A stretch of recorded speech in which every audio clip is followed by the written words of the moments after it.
everybody. Welcome back to What Happened to You. Today, I'm joined by Kayla Esmond, a stand-up comedian who I was fortunate enough to meet after a show 2 years ago with Alex Cunningham. For some of you OG listeners of the podcast, Kayla was at that show as well, and happened to tell me what happened to her that day. And we ended up reconvening last weekend at another show 2 years later, and lucky to have her here today. So, Kayla, thank you so much for being here.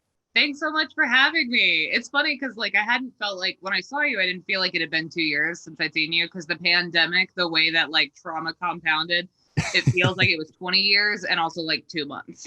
It totally warps time completely. But yeah, it was just funny to run back into each other, and just had to have you on the podcast right away. So thank you so much for being here. What happened to you?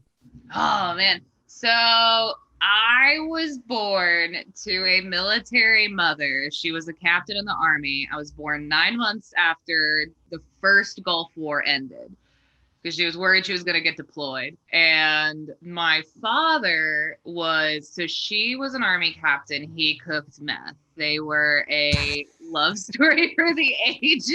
So they got divorced right after my brother was born. So I was less than 2 years old, which is peak age for your parents to get divorced. Because you're not used to it. You don't know any better. You're you just live your whole life with one parent. And the idea of having a grown man in my house has always been as a child, I'm what? People do that? It's people who have outside dogs finding out about inside dogs for the first time. They're you let them on the couch in your home. It's not sanitary. Totally. I was born in Hawaii, which was such a good setup. And I feel it was such a good start to my life, because I was born in Hawaii. And then right as I was about to turn the age where I would start making memories, the military moved me and my family to Texas. So they were nope, out of here. So I have no memories of the 2 years I lived in Hawaii. Gotcha. So I grew up in Texas. My parents got divorced. My mom married this really abusive guy that tapped her phone, would stalk her to work, was super abusive to me and my little brother, beat us, locked us in the closet and stuff as punishment. He was a slotted metal spoon guy. That was his form of discipline. Super religious. And while that was going on, I was also, when I would go visit my grandparents, my father's parents, who were also super religious, my uncle was molesting me. He would take me to the house across the street that was being built and get me to trick me with games to suck his dick.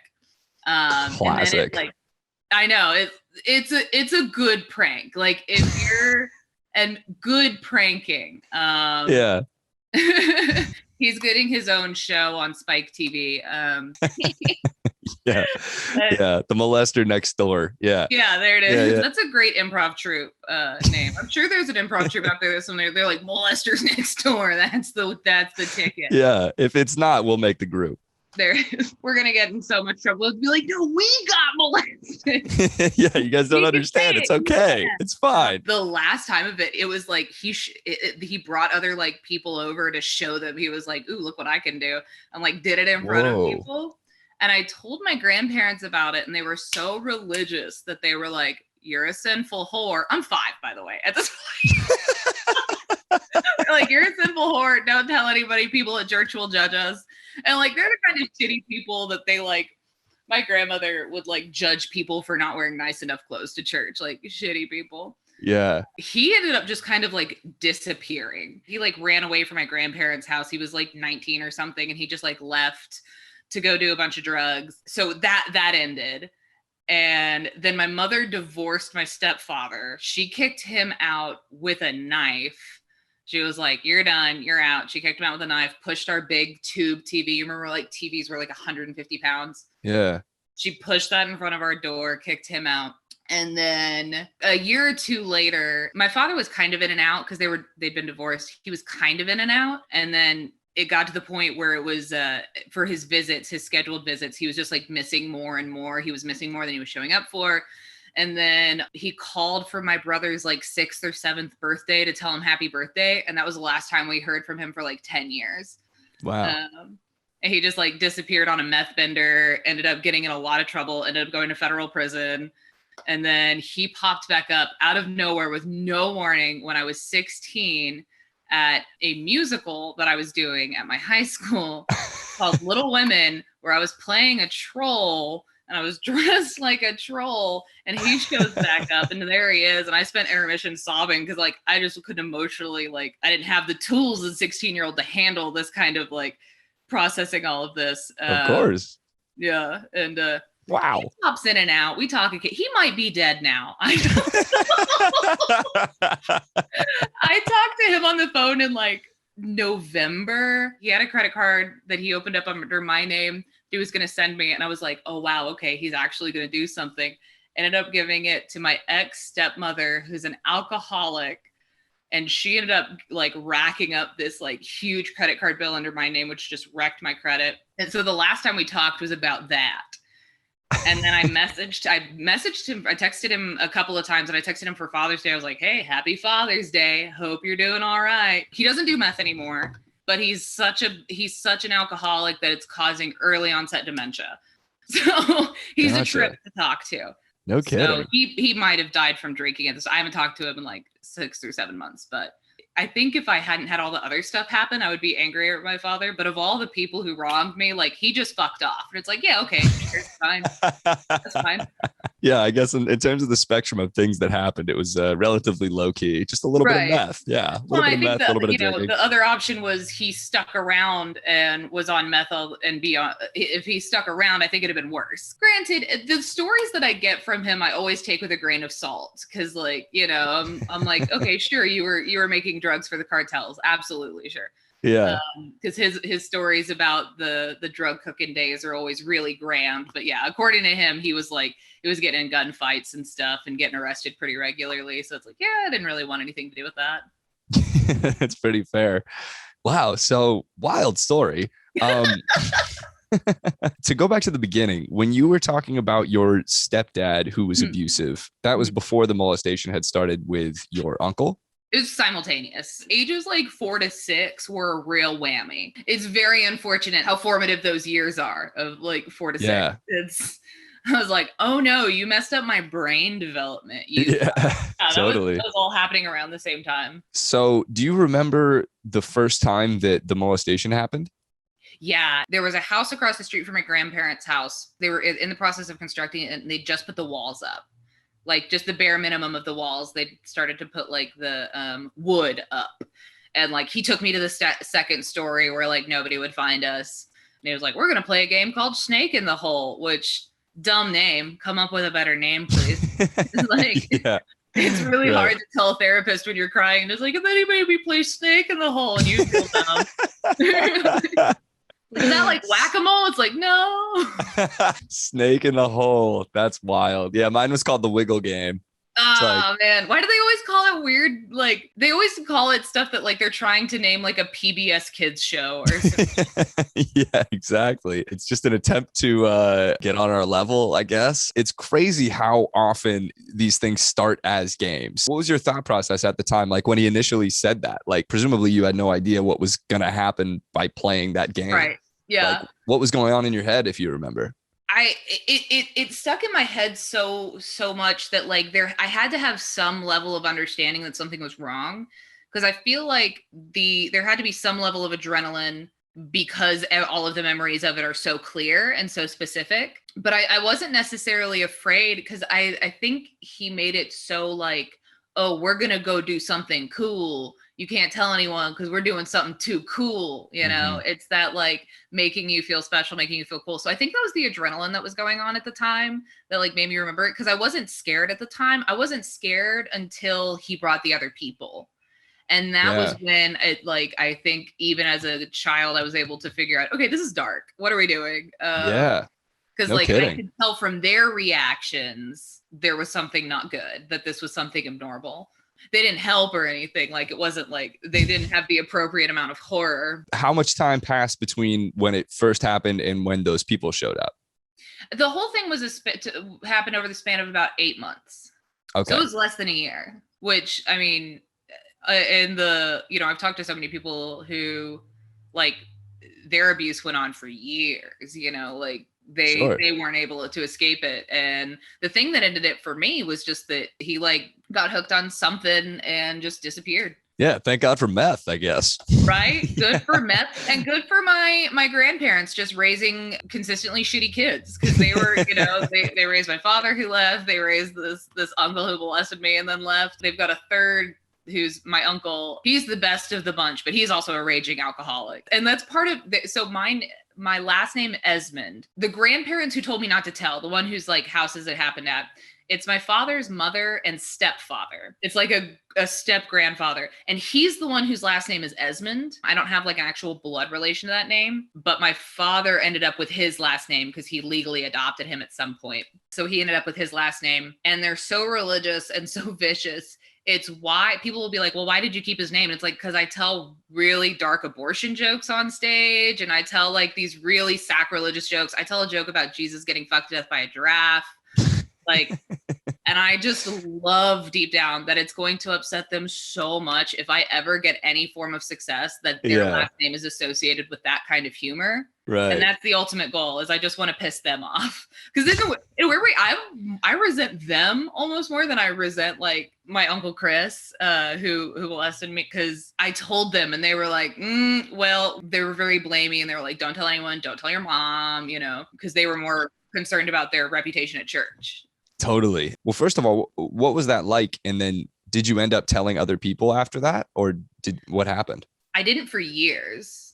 I didn't for a very long time. I was like 15 before I told my mom because I had so much like shame and guilt associated with it because I thought it was my fault. It took a very long time. It wasn't until I hit the age where you start to really be able to conceptualize how young 4 and 5 years old is. Because when you're 4 and you're 5, you in your head, like you're the oldest you've ever been, more than you've ever known, Yeah. And that just kind of continues as you're a child until you kind of start to hit your teen years. And then you start to be able to realize just how young you've been at various points in your life. And that was when I was like, I told my mom. And the reason I ended up having to tell her is because it's because I was going to go to testify. He should back up. And I went and testified in his custody hearing because he ended up getting married and having a couple of kids, and he'd like gotten clean and then he got back on meth and him and his wife got divorced and they were trying to figure out this custody agreement. And I went and testified in his custody agreement. So he's not allowed to see his little girl, for better or for worse. He's not able to see his little girl like without anyone around. Although I guess she wouldn't be little anymore. She's probably 18 by now. Well, let's just say it was definitely for better. I think at the that's time, a fair... at the time I was 14 and she was 4. Mm-hmm. So it was like the exact age. And I went and like testified in their custody agreement. It's one of those things. It's like, I definitely absolutely believe that it was for the best, that it was for the better. But I also, if I were to ever see her and she had resentments about not being able to see her father because of me, I think I'm old enough, I've processed enough that I wouldn't be angry with her if she had some resentment towards me of not being able to see her father. Like, even though that would be misplaced. Yeah. Like, I can understand. I can accept the nuance and complexity of those kinds of situations and the emotions that come from that, That's amazing that you can do that, because it's like you said, it would be so reasonable for her without understanding why it was a good thing that she wasn't allowed to see her father. If she didn't know that, it would be so totally fair for her to be upset about it. Maybe one day you guys can have a conversation and you can explain why, it was actually the best thing that happened to her, probably. I'm really interested to like meet her and her younger brother, because like when they got divorced, her mom like took her so far away from my father's side of the family, which fair enough. Every single one of them is just so shitty. So like, I haven't seen them, in years, but I would be interested to see them again. This is a total side note. My stepfather, when he divorced my mother, he eventually married somebody else.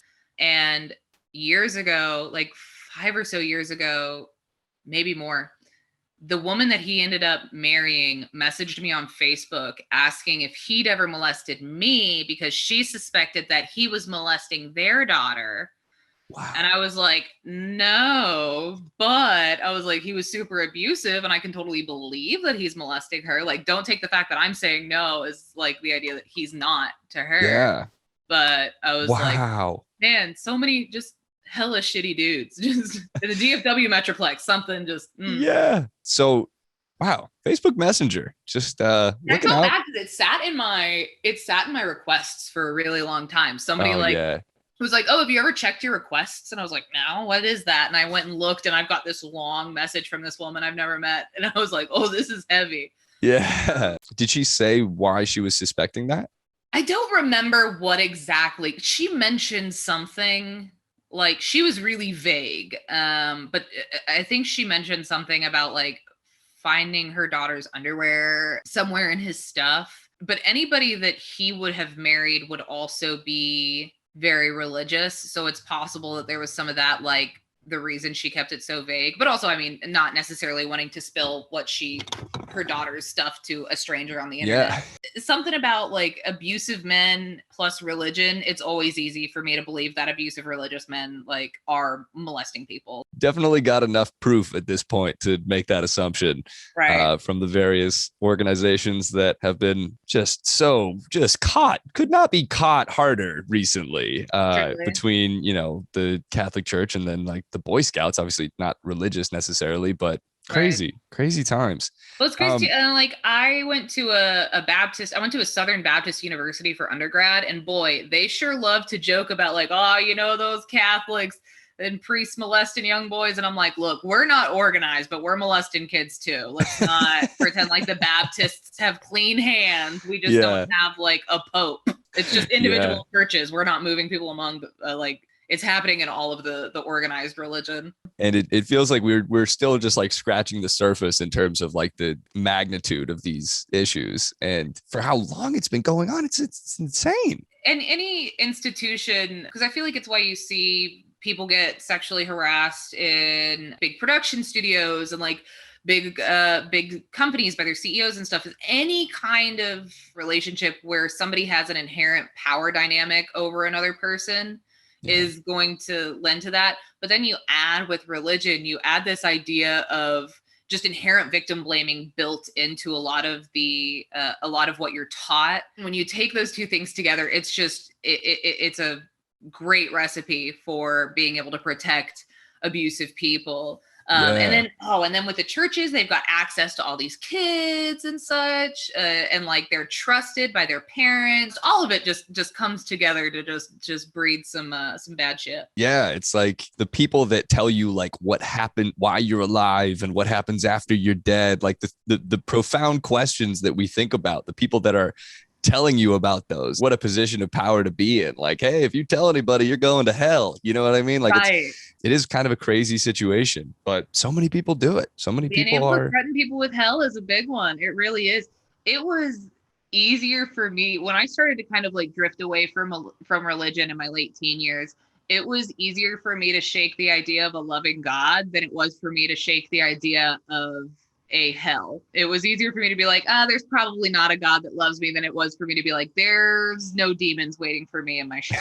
Like that one still sticks around. All right. So going back again here to when you were talking about the other people that came and watched this happen, this molestation, did your uncle like say, hey, there are going to be people here today for the snake in the hole? Or like what, how did that happen?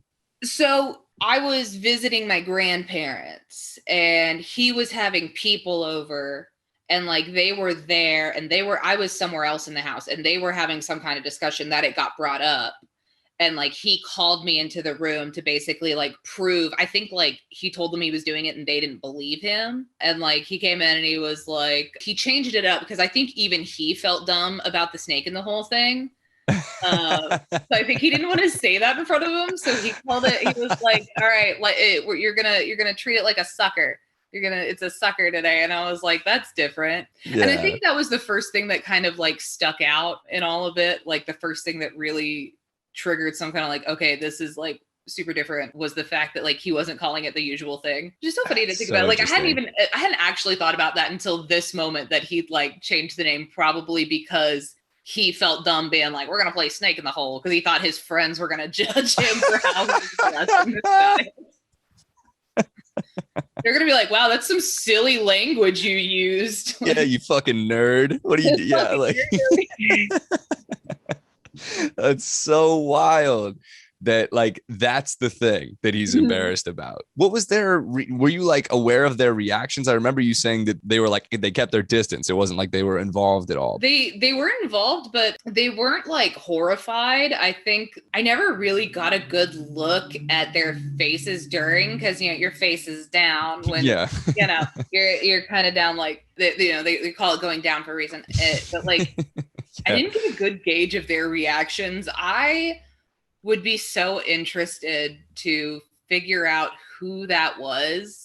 Like who they were. It's one of those things I'd never be able to get good answers about it, because I'm sure there's like, if I were to approach somebody and be like, hey, 25 years ago, you watched me get molested and you didn't do anything about it. Like, what was going through your mind? I'm really curious. Like, for science, what was going through your head? Yeah.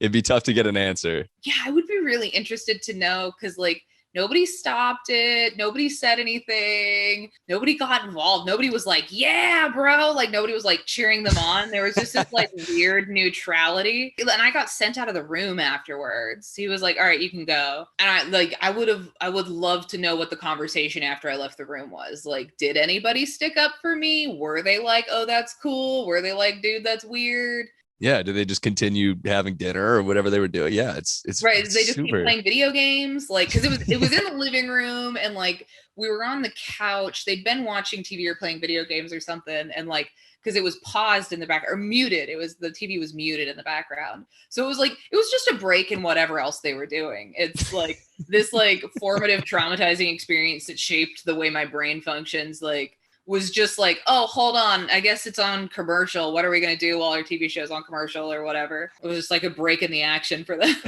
Yeah. It's halftime. What are we going to do for our halftime show? This is so funny. It's like, you're just fucking, you're very, very funny about this. Oh, thank you. It's awesome. I had a very long time to process it.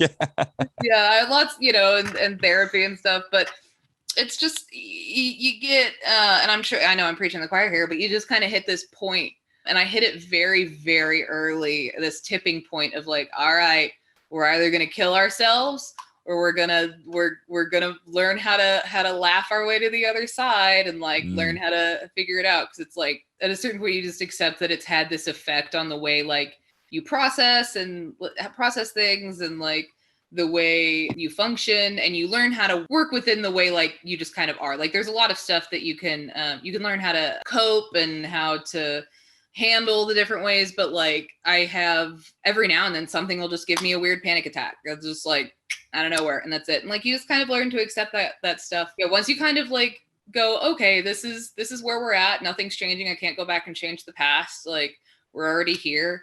How do we move forward? I can choose to kill myself, which did feel like a decent option. Like in my early 20s, I was like, maybe. And then I was like, no. Yeah. Oh, I'm too nosy. Like I want to know what's going to happen.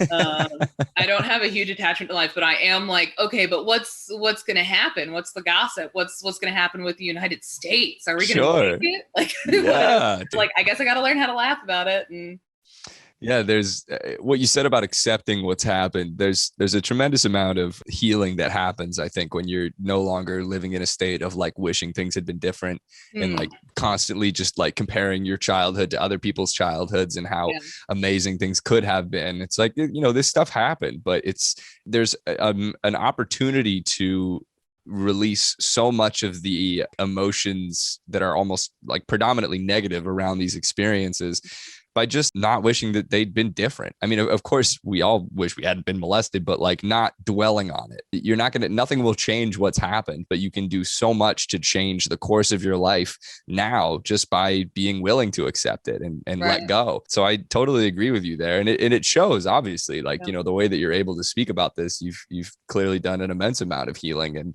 it's awesome. It's been a lot of work. And I think one of the things that like, one of the realizations that got me was when I realized that I was happy in my life. This was like 5 years ago, where I was like, oh, I'm happy. Like, I'm really happy. Like, I like my life. I like who I am. I like how things turn out. I like who I'm with and the people I'm surrounded by. This kind of strange realization of, and again, it's not like you said, we all wish we hadn't molested. I'm not in any way like grateful for the things that have happened to me, but I can't change them. And if they hadn't have happened, there's no guarantee that I would currently be happy. The only guarantee that I have that I am currently happy, that I know the only life that I could have lived, that I know for a fact right now I would get to be happy, is the life that I've currently lived. If I'd lived a different life, I have no guarantee that I'd be happy right now. I have no guarantee who I'd be. I'd be an entirely different person. Like the person I am now would be dead, and I like who I am. So it's like, you kind of learn to live in this equilibrium of like, they're a piece of shit and what they did was wrong, and I like wish it hadn't happened. But at the same time, like, I am glad to be me and glad to be where I'm at. And the only way that I know 100% that happens is the life that I've led. So here we are. Well said, Kayla. I totally agree. That was, yeah, I love that. I feel similarly in many ways, where it's like, if I hadn't been molested, I would have never done stand-up. I'm so thankful for that trajectory of my life, which would have never happened had I not been molested. It's not to say that I'm glad that it happened, but I'm glad for how things are now as a result of it. Like you said, you're glad for how you've managed to process it, and like how you're glad for who you are in response to it. Yeah. For your ability to respond to it by not becoming a worse person, but becoming a better version of yourself. Absolutely. You've obviously, you mentioned that you'd been to therapy, and I wanted to ask you, like, when did you start going to therapy? When did this sort of healing process really start for you? The first time I saw a therapist, I was like 8, and they gave me just like it was a psychiatrist, and they gave me just like child antidepressants that like, it was a liquid and it tasted like bubble gum, like nasty bubble gum. And it was like child antidepressants, which is the saddest thing. And then I was off those for a really long time. I didn't see a therapist again until I was like 22, I think. And I've seen a couple of therapists, and they've done a lot for me, therapists and medication. I also just like need to be on antidepressants, and that's fine. Like, I have no issues. I have no qualms about having to take medications. I've done a lot of like work with therapists, but a lot of the healing that I've done has just kind of been on my own. I started acting when I was in middle school, and that helped a lot because I needed an outlet. I needed to feel like people paid attention to me. I needed attention so desperately. And that had more to do with like my father leaving than anything else. Sure. So I needed that attention really bad. And I found that I was good at acting, and I was really into acting. And part of the reason I was good at acting is I was very introspective and very kind of in my own head. And I would have conversations in my own head as if I was talking to a therapist, and I would respond to myself as what I imagine a therapist would say or what I would need them to say. So I kind of had a lot of stuff just kind of happened in this almost borderline creepy internal dialogue that I'll have. Like, I'll be in the shower and I'll like be having a conversation with a therapist in my head. And a lot of it's just kind of this own back and forth in my own brain of like, how do we process this? I've always, being an actor for a very long time, you think a lot about the way people's brains work and like the way people's personalities work, the way people respond to external stimuli. And I've always been a good communicator. So I can communicate very effectively just kind of in my own brain too. And a lot of that kind of got worked out in itself, just like in the shower while I was driving, or tripping shrooms. Tripping shrooms also helped a lot. Oh, yeah. Oh, dude, tripping shrooms helped so much. Like, yeah, tell me about that. What was that experience like? The very first time, I've done it a handful of times, but like the most formative one, like I just sat on my back patio staring at this tree, just overwhelmed by how small and like insignificant like everything was. And because I was having a lot of trouble with like anxiety and feelings of guilt for things that like didn't matter. Like I was getting very stressed out over things that didn't matter. And I kind of had this process realization of there is nothing I can do that could be bad enough for it to genuinely, like on this large universal scale to truly matter. Like I could accidentally hit the nuclear button and blow up the entire planet and destroy the entire human race, and the universe would just like the universe as a whole would just keep trucking. It wouldn't care. Another species would be popping up on another planet, in another billion years. Like I'm like, the universe is so big. There's aliens out there, whether they come here or not. Of course. But like, there's definitely like other stuff out there. So it's like, I personally don't have the ability to even blow up our entire solar system, much less the entire universe. So the impact that I can have that is negative is very small on this really, really big scale. Like I'm not even able to blow up the whole world with nuclear bombs. The worst I can do is hurt someone's feelings, really. So like, and this kind of realization of how insignificant my fuck ups could be on this large scale, then that kind of went internal, where it was like, all right, well, if I myself am just like this universe of electrons and brain cells and or like cells all working together, I know this one part got affected, my brain got affected by this one thing, but on the larger scale, it's insignificant in regards to like who I am as a person. It's a small, tiny aspect of this building character.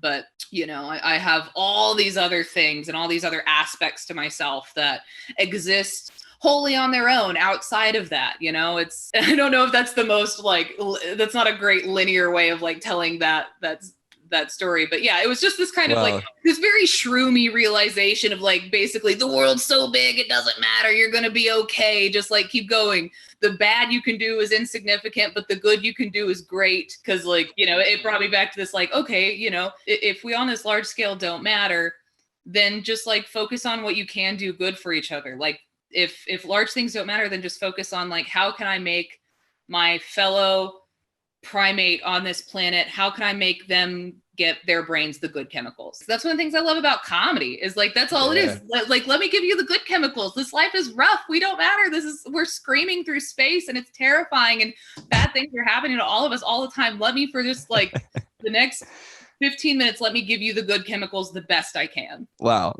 so many things there. There's one thing I've learned from shrooms. It's that none of the takeaways are linear. In fact, it's in the best way, though. It's like, here, let's think in a way that your brain has never thought before, and provide you with so many answers and ways of thinking that you had no idea that you could even think and feel. And like, I think that that's an amazing analogy. Despite all the things that happened, this universe of your body, this universe of atoms, as you put it, is still functioning flawlessly. Like, it's an absolute miracle that we're able to just interact right now over Zoom and we're just piloting our bodies, all the time without any conscious effort or intention. Our bodies are just doing all of this stuff. Whether you spend your time dwelling on the past and these horrible things that have happened to us, or living in the now, wherever you are, and just sort of feeling that, it's totally up to you. It's a choice that we make. And when you sort of come to terms with the fact that you can make that decision, it's very freeing to know that like you can feel however you want about whatever you've been through. And to make that decision to feel okay, it's like it does have a snowball effect. It's like, I feel like our experiences are very much just sort of a product of what we're thinking. And if I think the average is 70,000 thoughts a day or something like that is what the average human has.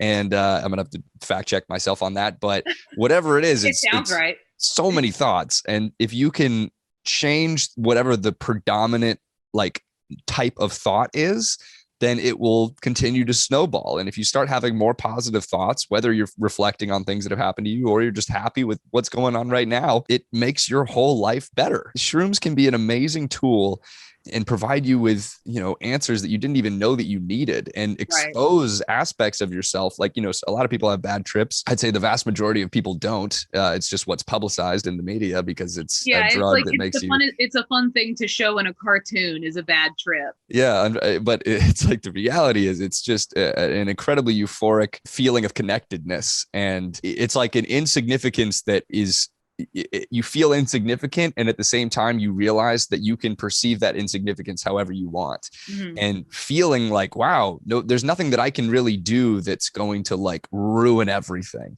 It's a very freeing feeling, especially for people, I've dealt with anxiety and depression, and with anxiety in particular, it's like you spiral, and it's like, well, I did this wrong, and here's a million other things that are hypotheticals, but I'm going to treat them as a fact. And, your brain just starts running, and it's like, you really can't do that much wrong. And it's a freeing feel. It's like, I certainly still have my anxiety spirals, it's not like I'm just sitting here completely cured in my life, but it also, realizing how insignificant you are also in a way gives you that permission to be like, all right, it's okay that I have anxiety attacks. It's okay that I have some of this. It's okay that sometimes I'm not okay. Because again, me not being okay, it's not gonna end the world. It's not even gonna like bum anybody out. Like, it's just me, I'm okay. I'm not hurting anybody by being not okay sometimes. Yeah. Accepting a negative experience is a positive experience in many ways. And, it's similar to accepting what's happened to us. And we have a lot more control over our experience than I think we are aware of a lot of the time. That took me a long time to realize. And like you said, I still go through it, of course. Being just aware of what's happening, spending more time and there's a thought that would have in the past maybe caused me to go down an anxiety spiral, or I'm going down an anxiety spiral right now. Just simply being aware of it makes it so much more manageable. When you told your grandparents and they didn't believe you, first of all, what sort of gave you the courage to tell them? And then what did that feel like? Because I know you mentioned you were feeling shame and worry. And what sort of happened after they did not believe you? So the fucked up thing is they did believe me. And that's what makes it so bad is like they absolutely believed me. And that's why they were so desperate to make sure that I didn't tell anybody. It's because they believed me and they were invested in making sure, like, because they're very reputation-based people. Reality is not reality. Reality for them is merely how they are perceived by other people. If they are perceived as the kind of family that has a molester in the family, that's who they are. But if they're perceived as not having a molester in the family, that's who they are. That's how they operate. So they believed me and told me not to tell anybody. And they told me that they were like, well, what did you do? And they were very sin focused. They're like, what sins did you commit? Was this God showing you like a better way? Was this God? And they were very like, God doesn't give you more than you can handle. And it's like, wow. I don't know. That's a real weird thing to tell a child is like, well, God wouldn't let you get molested if you couldn't personally handle it. So but the reason I told them in the first place was it was after the like group thing. Like they came home and I was like, I don't want to be babysat by Uncle Chris anymore. And they were like, why? And I was like, he made me play snake in the hole in front of his friend. They're like, what snake in the hole? And I was like, he's been making me suck on his pee-pee. And like, and I was trying very hard to like find the words. Cause that's the other thing that kind of stands in your way as a child is you don't have the words. Absolutely. So like, you don't know the terms. I can't be like, that motherfucker made me suck his dick. I don't be like, like maybe sucking his pee-pee like it was a sucker. It was fear, I think, that like led me to it was fear of being left alone with him again. That like, that made me speak up. It wasn't even like necessarily a bravery thing as much as it was like, I need this not to happen again. I'm scared. And I told them, and when they asked some questions, they were like, well, do you mean this? Are you sure you weren't playing, like, you're not like playing make-believe or making up a story? And I was like, no, it happened. And they were like, well, you need to not tell anybody. They were like, don't tell anybody. Don't tell your mom. They did his work for him. Yeah. Because he never did the whole, like, if you tell people you're going to get in trouble, he was like, this is our secret game, but he didn't like go to the full extent that some groomers do. They stepped in and did that for him. They did that kind of post grooming of like, if you tell people you're going to get in trouble, if, if you tell people you're contributing to the sin and you're it's just threatening. Yeah. You're going to be in trouble. You're going to go to hell. Like it was, I don't know if they ever brought it up with him. They were very angry with me too when I testified against him years later in court, because they were also trying to, like, him not being able to see them also kind of hindered them from being able to see their grandkids. Right. So they didn't talk to me for a very long time, which is fine. I had no interest in talking to them. But they were very angry with me for all of that. So afterwards, like, I was just like, okay, I guess I'll just buck up and like move on, and that kind of being treated like I'd done something wrong. And then also having them on top of it act like I'd done something wrong, but also there was nothing wrong. And like never acknowledging it again. I had it manifested in a lot of really sinister ways as a child. Like I had a lot of anxiety. Like I would anxiously pick holes in my face and stuff. Cause like I'm, keeping all this stuff inside and I feel bad and I don't know why. I feel like I'm an inherently bad person and I don't know why. And when I became a teenager and I was able to kind of process that a lot more, then I started telling people, then I testified against him. But yeah, it was just, they just shut it down immediately. And I felt embarrassed and I felt bad and I just moved on. And then it just kind of compounded upon itself, because the fact that I didn't have the coping mechanisms to deal with what had happened to me, and I wasn't able to talk to anybody about it, then manifested in me being kind of weird in school, and like these little ways that kind of alienated me from my peers and stuff. And, because I was the kid who like picked holes in their face and stuff, that contributed to me being like, okay, I'm inherently bad. People don't want to be around me because I'm inherently bad, not because I am coping the best way that I can as a 7-year-old. And that's manifesting as like, this compulsive picking and all this other stuff. So yeah, I just felt bad and weird and different and isolated for a very long time. I still get that sometimes. Like there's still feelings of that. And then you add to it like your father leaving. That's a very basic like thing that a lot of people unfortunately deal with. But this kind of base level of like, oh, I guess my parent didn't like me, that also kind of like gets in there and mixes around. Of course. It's funny, out of all the things, like my stepfather being abusive sucked the most because he was the most violent and all that. But I think in the long run, that probably affected my psyche the least. Which, what a bitch, am I right? And it's like, fuck you. Did all that work, didn't really have much of an impact. Like he's one of those, it's so funny because like he kind of falls into the background of my memories of that time. As I'm like, oh yeah, and I had this. I remember telling my therapist, and I was like, oh yeah, and I had this stepfather that would beat me with a metal slotted spoon, and she was like, what the fuck? Yeah, it's hard to process all of them and really figure out like, oh, I'm like this because of this particular event. It's like it all kind of blurs together, and right. It, like you said, it compounds. And I wonder if your grandparents had been told that your uncle had done that to other kids, and maybe that was why their reaction was like that. That's so funny that like it's never had I even like considered that. And you might be absolutely right. You might be absolutely right. That's a very good point that I hadn't thought of. Wow. It's interesting to think about, and especially because he was at a point where he was willing to show other people what was happening, and that those other people didn't do anything about it. That's like premeditated things, presumably. I guess it's possible that it just came up in dinner conversation and he was like, hey, come check this out, but I think it's more likely that this is something that they've talked about before, and it could have been more organized. I mean, who knows, right? But yeah, no, that's a very good point. I hadn't thought about it, but it is very likely, because like the fact that he was able to find 3 people that at minimum aren't going to stop him from molesting a child. It's like, what weird friends? How did you make these weird, bizarre friends? Because like genuinely, I could not get like I wouldn't be able to get together 3 friends to be like, hey, come watch me molest this kid. Like my friends would every single one of my friends, I feel like, would beat the shit out of me. Yeah. It's like, where do you find these people? But that's a very good point. As far as I know, he was never able to molest his daughter. I think I got in there probably before, like right as she was hitting that age that I think would have been his like target.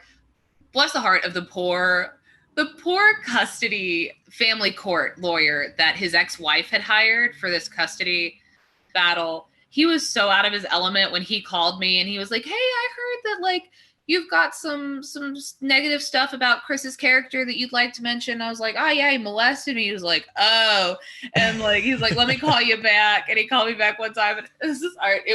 I had to not laugh when he said this. He was like, so I hate to ask you this, but like, did he finish in your mouth? My understanding is that it's salty. Do you remember a salty taste? And I could tell how comfortable he was and how out of his element he was. Why was that like, a necessary clarification? Why is this guy's first day on the job? It's an insane question to ask a 14-year-old. Oh man, finish in your mouth. I don't think that particularly matters. It's the main. It's all the stuff. But when he was like, my understanding is that it's salty. It was so funny to me. So I'm curious, what was the experience testifying like? And also, was there any sort of like legal ramifications other than just like the custody of his kids? Like, did anything have to happen as this was your first time like legally reporting it? The like testifying was fairly simple because he didn't show up like in his custody agreement. And that's how much he cared, is like he didn't even show up. Yeah. So it was pretty simple. I was able to just like tell a judge, tell the lawyers, go through it. I had a friend go with me, but it was just me and my friend that went. And no, he never faced any legal repercussions, nothing. It's something every now and then I'll be like, should I go back and like, but you know, it's such a, I'm preaching the choir here, but it's such a, they put you through the ringer and then generally don't do anything about it, you know? Yeah, absolutely. It's tough because it's like, of course you would want to go do something about it, but it's so rare to actually get a conviction in criminal cases. Although in this particular case, you do have some witnesses that were available. You could probably call back. Somewhere out there, there's witnesses. Yeah. Yeah, 3 of them. that would be a way to have a conversation with them. It's discouraging, but you could always do a civil trial and then just try to get some money. Regardless, I feel like there's a lot of regrets that survivors have about not having done things like that. But like the reality is, it's like you did the best you could, better than you could have, most kids could ever do in those situations, just by speaking up. And the fact that you were still able to speak up after the experience that you had with your grandparents, I mean, it's really inspiring. And like, Thank you. of course, I mean, it's just That's awesome to hear about. And well, you know, it's one of those things. It's really easy when you think it's just you. It's like, okay, it's kind of easy to accept bad things happening to yourself. But then when you're like, okay, if I don't say something, I'm putting a child at risk. When you're now like, you know, and 14 is an adult, but isn't an adult by any means. But like when you're now older and you're like, okay, there's this 4-year-old that might be at risk. That's when it's galvanizing. Of like you find some strength you didn't have before, because it's easy to kind of roll over for yourself, but for other people. And you know, on his part, it's it doesn't like haunt me, this like, oh, he never went to prison type thing, because he's ruined his own life. He hasn't lived a good life. He hasn't gotten to go off and live a good life. He's been in and out of prison for drug charges, for armed robbery. He checked in on Facebook one time and he had a warrant out. Oh, here, I should have mentioned this earlier because this is one of my favorite stories. He had a warrant out for him because I just got curious one time and I looked him up, and he had a warrant out, and he'd also like just checked in on Facebook somewhere. So I called the local police department. I was like, hey, Chris Esmond, who has a warrant out, is over at like this movie theater. I don't know if you want to do anything about that, but I just thought I'd let you know. And like, they went and picked him up for like, I think it was like an armed robbery or something charge. So it's like, you know, I got my little bit of revenge there. Like he did some prison time, just not directly for that. But don't check in if you have warrants. Don't check in. Yeah, what a hilarious way to get caught. Yeah. That's epic. Right? It's so stupid. Very like, are you a 13-year-old girl? Yeah, that's so silly. Wow. But yeah, so like he just hasn't lived a good life, and he's unhappy and I'm happy. And at a certain point, it's like, I don't know what him going to prison for what he specifically did to me, I don't know if that would make a difference for my life. You know, I don't know that it would necessarily make me feel, it's not going to fix the problems that my brain has.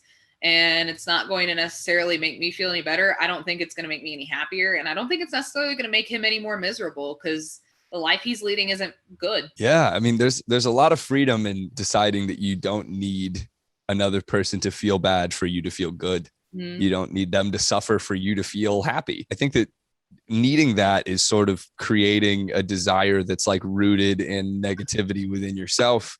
Mm-hmm. And like all that's doing is harming your current experience. And mm-hmm. again, it just comes back to letting go and just not being dependent on anyone else for your own well-being. I kind of imagine the same thing, that if the guy who molested me had gone to jail, I don't think I would have really felt any different. I just didn't want it to happen anymore, and not to have anybody else have it happen to them. Yeah. So I feel like we both did the best we could given the circumstances. And well, and I mean, you're thrust into this position that adults can't handle well. Like adults don't handle being sexually assaulted well. Nobody handles being sexually assaulted well. It's just, it's a universally like, and people who've never been sexually assaulted, people who've never been molested, love to do the armchair thing of like, well, I would have done this, I would have done that, I would have done this, blah, blah, blah. And it's like, nobody, it's not a situation that anybody is set up to handle well. And then you combine it with the fact that you're a child. It's like, whatever way you did deal with it, you survived it. And that's all you can expect of your childhood self. Like that's That's the best any of us could have done, is just make it through. Absolutely. Releasing any sort of guilt that you have is such a big step, I think, in the healing process, because we blame ourselves for so many things that happened during that time, and like it doesn't accomplish anything. And it's just so unrealistic to expect you to have behaved how you would behave now, knowing all the things that you know. But it's just a habitual thing, and there's really nothing to be gained from it. It's hard not to, but it is like I had a lot of resentment towards my childhood self that I'm still working through with like my therapist. It's like something we work on, is that I carried a lot of resentment towards my childhood self, because I'm like, why didn't you handle it better? And it's like, well, I was 5. That's an unfair expectation to have for anybody, including myself. You're like, you like have probably 200 words maybe that you've got like in your head so far. It's how could you ever? And people like, I feel a little bit for my mom too in this scenario, because like I feel like people will also do the thing where they're like, oh well, and I hate this is one of my biggest pet peeves that I tell people not to. Oh, if my kid got molested, I'd kill him. And it's like, one, no, you fucking wouldn't, because you shouldn't. Like my mom going to prison for killing him would not have made my life any better. That's not going to help anybody. Like, it made it so much worse.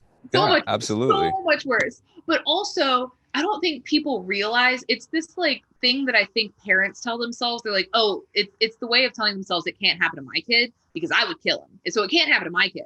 And it's a way of like protecting themselves of the reality that it could happen to their kid. Like it could happen to anybody.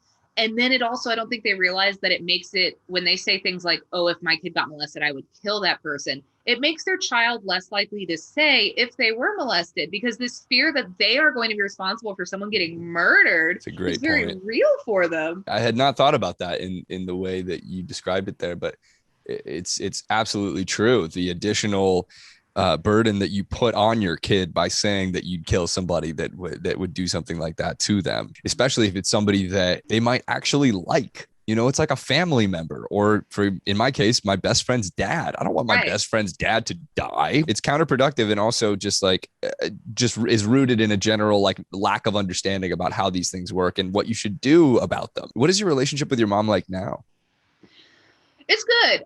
We get along a lot better when we don't live together. I think that goes for most kids and parents, I'd say. Yeah. I'm turning 30 in November, and I was doing road work recently, and I stayed with her for a little bit, and she's still like, she'll wander in at 10:30 and be like, are you still watching TV? And it's like, yeah, get the fuck out of my room. Like, yes, I am. But no, she's good. She's a nurse practitioner. She just made it through she's still making it through the COVID pandemic in Texas. So she's been getting through that.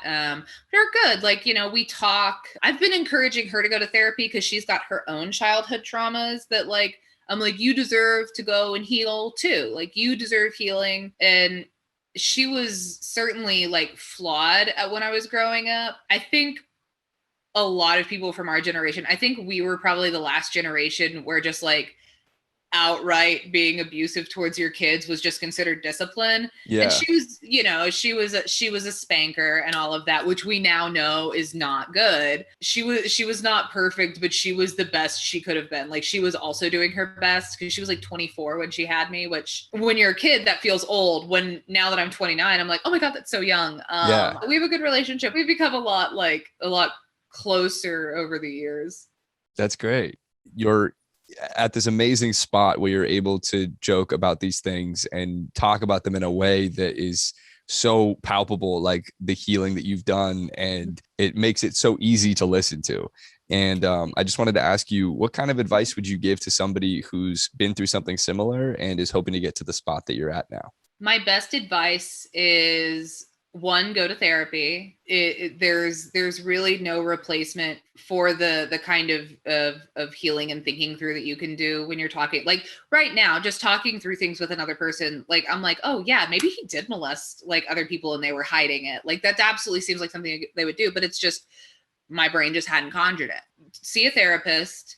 tell somebody you trust, like sometimes it's hard to approach a therapist, but just like the person you trust most in the world, you don't have to recount piece for piece what happened. You can just be like, I was molested and like, here's how it affects me now. Like you can focus on how it affects you now. I think the most important thing for anyone who's been molested is forgive yourself for what you had to do to survive, for how you had to cope, because we were all so ill-equipped to deal with what we were handed. And I don't know anybody who got molested that didn't have some strange coping mechanism at some point. And not like, not like anything horrific. It's just like I said, like the picking at my face and like being kind of weird and antisocial and feeling isolated and different, all of that, being kind of awkward in middle school, which I mean, everybody's awkward in middle school, but like, I had my own very special brand. Yeah.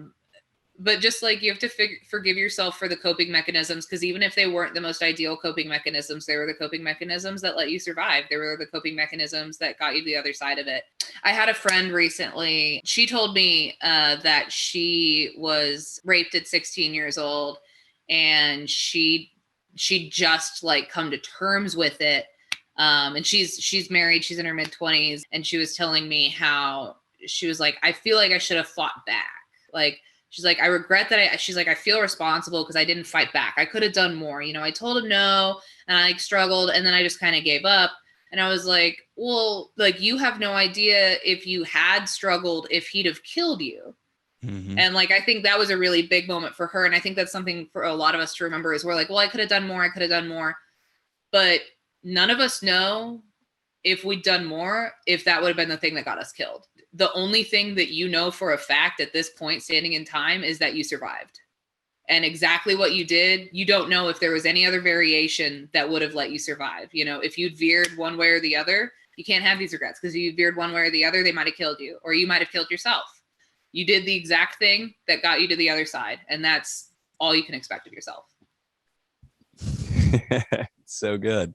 When we replay these things in our heads and think about all the things that we should have done differently, we always assume that the result would have been this amazing outcome that would have stopped everything, as if you had struggled. If you had struggled more, he would have stopped, and it's so unlikely. And ultimately, there's unlimited hypothetical scenarios that we can play out in our heads, but it doesn't do anything. And I think the quicker we can let go of these hypotheticals and regrets, the quicker we can start healing. I think that's just fantastic advice and really helpful for anyone who's blaming themselves for not having done things differently. And I just really appreciate you taking the time to do this, Kayla. This is such a fun podcast. And you're so eloquent, and like, it's just, you're fucking awesome. It was Thank really, you. No, I had a really, it's crazy that like, we just had like an hour and a 15-minute conversation about, our molestations as children. And it was a fun time. Yeah. There's a twisted place it takes you. Is like, we just had a lovely conversation about sexual assault. Exactly. We had a lovely conversation about healing. That's what it was really about. And that's another way to phrase it. And it really just comes down to like talking about these things openly. And like, when you're talking to somebody who kind of knows what you mean, it's a lot easier to let go of the shame that you feel and to empathize. And I think everything that you said about going to therapy and the importance of it, I totally agree. And if you feel like you can't go to therapy, like I think that the most important thing is just talking about it with somebody that you're comfortable with. Yeah. And however you can find a way to do that, just keep doing it, and it gets easier every time. And I, to this day, just as you were saying, like, I'll have conversations like this and things will pop back into my head that I had completely forgotten about. And it makes you think even more. And the more thinking that you do about it, the less it burdens you. And that is, it's nice to know that, and to know that it does get easier, and you don't have to be afraid and defined by these things forever. Yeah. So, and then you hit the point one day where like, and maybe you don't ever hit this point, and that's okay. But like, sometimes, you hit this point where we're at, where you can kind of laugh, and you laugh about it. And I heard this, Stephen Colbert was being interviewed on NPR, and he said, and this was about the Trump administration, but I find it's very accurate in an overarching way. But he said, when you're afraid, you can't think. But when you're laughing, you can't be afraid, and then you can think. And I thought that was very poignant. I felt that was, I've seen that play out a lot in my life, where it's like, when you're afraid, you can't think, but then then you find something to laugh about, and then you can kind of process, because you're able to think, like, your brain isn't clouded by that fear. It's not trying to figure out your fight or your flight. It can breathe for a second and think and process. It's so true. It's a great quote. I saw that quote somewhere from Stephen Colbert, and it's similar to this other quote from Wayne Dyer, which is, it's impossible to laugh and be afraid at the same time. I didn't know who that came from, but I've heard that. That's a good one. Yeah, they're very similar, and it's the same idea. And laughter really does serve as like an amazing foundation for these conversations. And when you're laughing about it, it's like all of a sudden it's disarming and diffusing of the horrific aspects of what happened to us, and all of a sudden you're able to talk about these things without feeling like you're going through it again. Yeah. And it's a very freeing feeling. So what is your Instagram? Anywhere that people can find you? Yeah. If you search Kayla Esmond on Instagram, you'll find me. It's my Instagram is Kayla_cats_and_comedy. It's way too long. Kayla Cats and Comedy is adorable, but like having to spell it all out is too long. On Twitter, I'm at Kaylawa, KAYLAWAA. I don't know why they don't match. They should. But you can, if you go to www.kaylaesmond.com, you can find all my upcoming shows. I tour regularly through the South, and I'm branching out to other places to tour as well. Fantastic. Thank you so much for doing this. This was awesome. And I can't wait to do some shows with you in the near future here. Absolutely. We'll have to do a molestation show. Get a group together. Thank you so much for having me. It was a really lovely conversation.